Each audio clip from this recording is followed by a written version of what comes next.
अस्सलाम वालेकुम दोस्तों, नाम मनण वालियां दी ते जनाब दुनिया भरी पई है। जड़ा नाम मन्ने ते नाम मन्ने, असां केड़ा ज़बरदस्ती मनाना है जनाब। असी मौजूद हाँ छत उमर फारूक खरका जनाब अल फजल मैरिज हाल ते भा नासर नी छत है। भा नासर बड़ा परेशान होया। मेन मादी जनाब जोड़ियां आली भी ते जनाब जेठ चैंपियन मादी जनाब। ये कितवां दिन है जी सरकार? 4-5 दिहाड़े हो गए जी जनाब। मादी सी बीमार ते वेसन ईद ने, अज ईद ना तीसरा जनाब दिन गुजर गया, रात है ते जनाब ईद दी वजह तो टाइम नहीं देन होया ते अज जनाब वापसी हुई है घर। तो सीधे जनाब इत्थे ही आए हैं। आन के मादी पकड़ी है, मूँह खोलिया है, चेक किया कि जनाब मादी की के है। उन्हें बाकी तुसी सोचने हो सो कि असी क्यों डा रहे हैं तो क्यों जनाब, ये भी तुहानू दसने आ। तो सब तो पहला वो चेक करो जनाब, परात पई है, कल्टी दिता है जनाब। तो कितनी स्मैल सी भा नासर हैं? बड़ी स्मैल सी मादी। असी आए हैं तो निरी समझो भी अपना आप छोड़े असी ये मादी। तो जनाब चेक कर लो, तुहाड़ियां अखां ने सामने सही है। हुण अगू जेठ उड्डना से, अल्लाह खैर करे, अल्लाह इसनी जिंदगी करे। तो जे फिर बच गई तो फिर जोड़ियां बिच इस तरह की चीज़ है, समझो।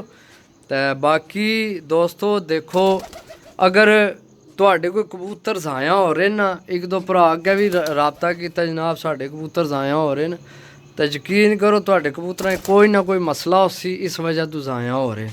समझो अपना दाना पानी ठीक रखो, कबूतर डेली चेक करया करो यार। कम से कम जड़ा बंदा कबूतर बाजी लगे है ना करन, उसकी कम से कम कल्टी देने ना पता होना चाहिए ना यार। बेशक कुछ भी ना सी हो, कल्टी देने नहीं बस सीख लो तो तुहाडे वास्ते बड़ा है, सही है। बाकी हूँ मादी चेक करो। तो वो फोन किया मुड़े की फ्लैजल जनाब सिरप मंगाया है, वो इसने मारना गले विच, सही है। बाकी माशाल्लाह जी मादी हूँ कोई ढेर सारी बेहतर हो गई है। अंदरों बाहर निकल गया, गर्म पानी निकल गया, कचरा निकल गया। मादी हूँ इस टाइम तकरीबन सैट हो आई है। तो ये जनाब समझो इसकी वर्जिश हो रही है कम से कम 5 मिनट। 2 मिनट अगे मैं कर रहा था तो मैं चलो वीडियो बना लिए, तो फिर वीडियो बनाने लग पे भरावां वास्ते। तो 3 मिनट है वो चले इसकी वीडियो बनाने इसकी वर्जिश कराने, नाले वर्जिश हो रही है नाले भरावां वास्ते वीडियो बन रही है। तो भाई इसकी शौक नाल ही करो। तो शौक खाली डाने ना रखो, इन्हां प्यार रखो। तो इन्ना की जनाब तक्को सुनो भी। हूँ एडी नायाब मादी है तो